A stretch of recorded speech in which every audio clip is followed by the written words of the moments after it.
আমাদের অনেকেরই কম্পিউটার আছে কিন্তু আমাদের টাইপিং স্পিড খুবই স্লো।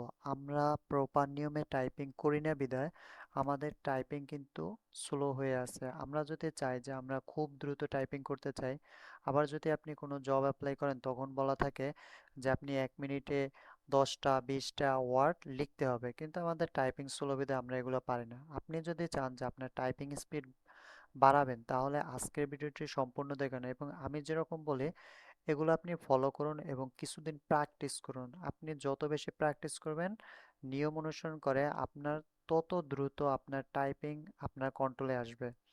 টাইপিং করা ওইরকম কঠিন না, আপনি যদি নিয়ম মানেন এবং প্র্যাকটিস করেন তাহলে আপনি অল্প দিনের ভিতরে আপনি ঝড়ের গতিতে টাইপিং করতে পারবেন। তাহলে কিভাবে আপনি টাইপিং করবেন আমি বলি, আপনি শুনবেন এবং সেই অনুযায়ী প্র্যাকটিস করবেন। দেখেন, আমার এই জায়গায় একটা স্ক্রিনে কিবোর্ড দেখতে পাচ্ছেন। কিবোর্ডে দেখেন আমার কিরকম হাত রাখতে হবে এটা কিন্তু দেয়া আছে। আপনি যদি এইরকম হাত না রেখে আপনি আপনার মতো প্র্যাকটিস করেন তাহলে আপনি লিখতে পারবেন কিন্তু অনেক সময় লাগবে। কিন্তু এইরকম আপনাকে প্রাথমিক অবস্থায় হাত রাখতে হবে। দেখেন আপনার বাম হাত এ এস ডি এফ, এই যে 4টা আঙ্গুল আছে এরকম রাখবেন, আর যে বৃদ্ধাঙ্গুল আপনি স্পেস বারের উপর রাখবেন। এরপর দেখেন এই যে ডান পাশে আমার হাত আছে, ডান পাশের হাত সেমিকোলন এল কে জে, আর যে বৃদ্ধাঙ্গুল আমরা দুইটা বৃদ্ধাঙ্গুলই কিন্তু স্পেস বারের উপর রাখা সেম আপনি এরকম রাখবেন। রাখার পর আমরা একটা সময়ে একটা কি প্রেস করতে পারবো, এর বেশি কিন্তু পারবো না। যেহেতু আমি ধরেন আমি জের উপর ক্লিক করবো, এখন কিন্তু আমি শুধু যেই ক্লিক করতে পারবো, আমি কিন্তু একসাথে দুইটা স্পেস ক্লিক করতে একসাথে পারবো না।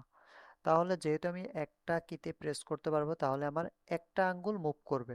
শুধু আপনি যে আঙ্গুল দিয়ে কি যে কোনো কিতে প্রেস করবেন শুধু ওই আঙ্গুল মুভ করবেন, আর যে আঙ্গুলগুলো আছে ঠিক যেরকম বসাইছেন কির উপরেই থাকবে, এগুলো আপনি নাড়াচাড়া করবেন না। আপনার ধরেন আপনি কি লিখতে চান তাহলে কির আঙ্গুল প্রেস করবেন, আপনি এইচ লিখতে চান এইচ লেখার জন্য যে আঙ্গুলটা ব্যবহার করবেন এইটাই প্রেস করবেন। এটা মনে রাখবেন, এরকম করবেন। এরপর দেখেন আঙ্গুল রাখার পর আমরা এরকম আঙ্গুলটা রাখবো, তারপর দেখেন আমার মধ্যের লাইনে আছে এ এস ডি এফ, আমরা এটা রাখলাম। আমি প্রথম এ লিখলাম, এস লিখলাম, ডি লিখলাম, এফ লিখলাম, এরপর এপাশ থেকে সেমিকোলন এল কে জে, এই যে আমরা 8টা ক্যারেক্টার লিখলাম বা লেটার লিখলাম। এখন দেখেন আমার জি এইচ আরও তো অনেক ক্যারেক্টার আছে বা লেটার আছে, এগুলো আমরা লিখবো কিভাবে? দেখেন এই যে আমরা এফ লিখবো, এফ এর পাশে আছে জি। আপনি কি করবেন, যে সময় আপনার জি দরকার হবে আপনি শুধু এফ যে আঙ্গুলটার উপর রাখছেন এই আঙ্গুলটা তুলে জির উপর একটা প্রেস করবেন, প্রেস করা শেষ আবার সাথে সাথে এফ এর উপর নিয়ে রাখবেন। এখন দেখেন তাহলে আমরা A S D F G এই কটা কিন্তু লেখা শেষ এই যে বাম হাতের আঙ্গুল দিয়ে। এরপর দেখেন এই পাশ থেকে সেম সেমিকোলন এল কে জে, এখন আপনার এইচ লেখা দরকার তাহলে জের আঙ্গুলটা তুললে আপনি এইচটা লিখবেন। আবার কি এইচ লেখা শেষ আপনি আবার হাতের আঙ্গুল জের উপর নিয়ে আসবেন। তাহলে আপনার মাঝের লাইন লেখা শেষ। এখন আপনি আসবেন উপরে, উপরের জন্য আবার কি করবেন দেখেন এর উপরে আছে কিউ, তাহলে আপনি এ আঙ্গুলটা উঠাইয়ে কিউ লিখবেন, এস এ যে আঙ্গুল আছে এটা উঠাইয়া ডাব্লিউ লিখবেন, ডি এর উপর যে আঙ্গুল আছে এটা উঠাই ই লিখবেন, এফ এর আঙ্গুল উঠাই আপনি আর লিখবেন। এই যে 4টা লিখছেন সেম ভাবে আমরা যেরকম এফ এর আঙ্গুল দিয়ে 2টা লিখছিলাম, এফ লিখছি জি লিখছি, সেম ভাবে এফ এর আঙ্গুল দিয়ে আপনি আর লিখবেন, টি লিখবেন। প্রাথমিক অবস্থা আপনার একটু কষ্ট হইবে, আঙ্গুলগুলা আপনি উঠাইতে যাইবেন, তারপর একটু সমস্যা হইবে, কিন্তু আপনি এই নিয়ম অনুসরণ করতে হবে। আপনি যতই কষ্ট হোক আপনার যত স্লো হোক আপনি এইরকমই করবেন। এরপর দেখেন আমরা সেমিকোলনের আঙ্গুল দিয়ে পি লিখবো, এল এর আঙ্গুল দিয়ে আমরা ও লিখবো, কে দিয়া আমরা আই, এরপর দেখেন জে দিয়ে আমরা ইউ লিখবো, আবার জের আঙ্গুল দিয়ে আমরা ওয়াই লিখবো। তাহলে আমার দুইটা সারি লেখা শেষ। এরপর নিচের সারি দেখেন এর নিচে আছে জেড, আপনি এর আঙ্গুল দিয়ে আপনি জেড লিখবেন, আবার এস দিয়ে আপনি এক্স লিখবেন, ডি দিয়ে আপনি সি লিখবেন। এখন এই যে এফ দিয়ে আপনি বি লিখবেন, এই 4টা শেষ।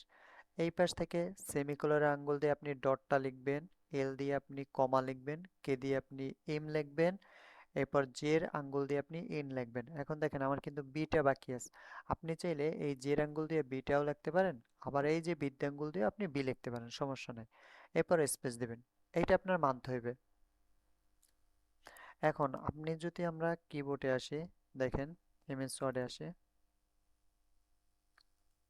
এই যে আমি লিখে রাখছি, এই যে দেখেন ASDFG, এটা হলো মধ্যে থাকবে, এবার সেমিকোলন LKJH। এবার আপনি সেম ভাবে QWERT POIUY ZXCB ডট কমা MNB। এখন এটা আপনি কিভাবে লিখবেন আমি দেখাই। দেখেন আমরা এই জায়গায় লিখলাম, তো ফন্ট সাইজ আমি বড় করে নিই। দেখেন প্রথমে আমি বলছি আপনি এ লিখবেন, ASDF, এরপর জি লিখবেন, একটা স্পেস দিবেন, এরপর সেমিকোলন LKJH। এই যে দেখেন এটা আমার শেষ। এবার আপনি আবার লিখবেন QWERT, স্পেস দিবেন POIUY। আর আপনি একটা কাজ করবেন, পড়বেন আর লিখবেন, আপনি মনে মনে পড়েন সমস্যা নাই, বলবেন আর লিখবেন। এরপর দেখেন আমার এর আঙ্গুল একটু নিচে দেবেন, জেড। এরপর এসে যেটা ছিল ওইটা নিচে দিবেন, এক্স। এরপর ডিতে যেটা ছিল এটা দিয়ে লিখবেন সি। এরপর এফ যেটা ছিল এটা দিয়ে ভি, একটা স্পেস দিবেন। সেম ভাবে আমার সেমিকোলন যেটা ছিল এটা দিয়ে আপনি ডট, এরপর এলে যেটা ছিল এটা দিয়ে কমা, কেতে যেটা ছিল এটা দিয়ে এম, জের উপর যে আঙ্গুল ছিল এটা দিয়ে এন। আবার সেম আঙ্গুল দিয়ে আপনি বিও প্রেস করতে পারেন, বা আপনার বৃদ্ধাঙ্গুল দিয়েও বি লিখতে পারেন, আপনার যেটা সুবিধা হয় এটা আপনি করতে পারেন। এখন দেখেন আমি যেরকম লিখছি, এই যে আপনি সবগুলো একসাথে এরকম লিখবেন না, আপনি কি করবেন, এই যে মধ্যের লাইন আপনি এইটা 10 বার লিখলেন, এরপর দ্বিতীয়টা আপনি এরকম 10 বার লিখলেন, এইটা 10 বার লিখলেন, এরকম আপনি কিছুবার লিখবেন। লেখার পর যেই দেখবেন না আপনার একটু আয়ত্তে আসছে, আপনার মনে আছে, তখন আপনি কি করবেন, একটা সেন্টেন্স লিখবেন। A quick, QUICK, a quick brown বিয়ারও ডাবলন brown fox jumps over the lazy dog. আপনি যখন দেখবেন যে না এগুলো আমার আয়ত্তে আসছে, আমি যেরকম লিখছি আপনি কিন্তু এরকম লিখবেন না। প্রথম লাইন আপনি 10 বার 20 বার লিখবেন, দ্বিতীয় লাইন আপনি 10 বার 20 বার লিখবেন, তৃতীয় লাইন 10 বার 20 বার লিখবেন। এটা যেই লেখা হইবে তখন আপনি আবার সবগুলো একসাথে লিখতে পারেন, বা প্রথম 2 লাইন কিছুবার লিখলেন, তারপর একসাথে 3 লাইন লিখলেন। এরকম আপনি একদিন 2 দিন প্র্যাকটিস করবেন, যখন দেখবেন না আপনার আয়ত্তে আসছে, তখন আপনি এই যে আমি সেন্টেন্সটা দিয়েছি এটার ভিতরে সবগুলো ওয়ার্ড আছে এলোমেলো ভাবে, তাহলে এইটা আপনি কিছুদিন প্র্যাকটিস করবেন। আপনি যখন বুঝবেন না এখন আমি প্র্যাকটিস করতে পারে, আপনি কিন্তু, আমি বারবার বলতেছি, আপনি হাত এইরকম রাখবেন, হাত কিন্তু আপনি মুভ করবেন না, যতই কষ্ট হোক আপনার হাত ব্যথা হোক, আপনি এরকমই রাখবেন। যদি আপনি হাত মুভ করেন বা আপনি আঙ্গুল দিয়ে এক একটা আঙ্গুল দিয়ে এক একটা প্রেস করে লেখেন, তাহলে আপনার কোনোদিনই কিন্তু টাইপিং স্পিড বাড়বে না। তাহলে আপনি এটা করবেন না। এখন দেখেন এইরকম আপনি কিছুদিন লিখবেন, যখন বুঝবেন যে না এখন আপনি এই যে সেন্টেন্সটাও লিখতে পারেন না দেখা, আপনি কিন্তু কোনোভাবেই কিবোর্ডের দিক তাকাবেন না, অবশ্যই মনিটরের দিক তাকাবেন, কিবোর্ডে শুধু হাতই রাখবেন। এবার দেখেন যদি দেখেন যে এটা হয়েছে, আপনি পারেন, তখন আপনি কি করবেন, ব্রাউজারে আসবেন, ব্রাউজারে এসে লিখবেন ইংলিশ টাইপিং টেস্ট। দেখেন ইংলিশ টাইপিং টেস্ট লিখলে অনেকগুলো ওয়েবসাইট আসবে, আপনি যে কোনো একটা ওয়েবসাইটে ঢুকবেন, ঢোকার পর এই জায়গা দেখেন কিছু আপনারে তারা এই যে লেখা দিয়ে দিছে, দেখেন টাইম 1 মিনিট। এখন আপনি এইটা দেখে দেখে এরকম টাইপ করবেন।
দেখেন এই যে আমি একটা প্র্যাকটিস করছি, আপনি যদি এরকম প্র্যাকটিস করেন তাহলে কিন্তু আপনার ভিতরে, ধরেন এটা গেমসের মতো কাজ করবে, যে আপনি একবার পারছেন 10টা ওয়ার্ড লিখতে, এরপর 11টা, আপনার মধ্যে আরো কাজ করবে যে আমি আরো বেশি প্র্যাকটিস করব, যাতে আমি বেশি লিখতে পারি, বেশি লিখতে পারি। আপনার ভিতরে একটা ভালো লাগা কাজ করবে।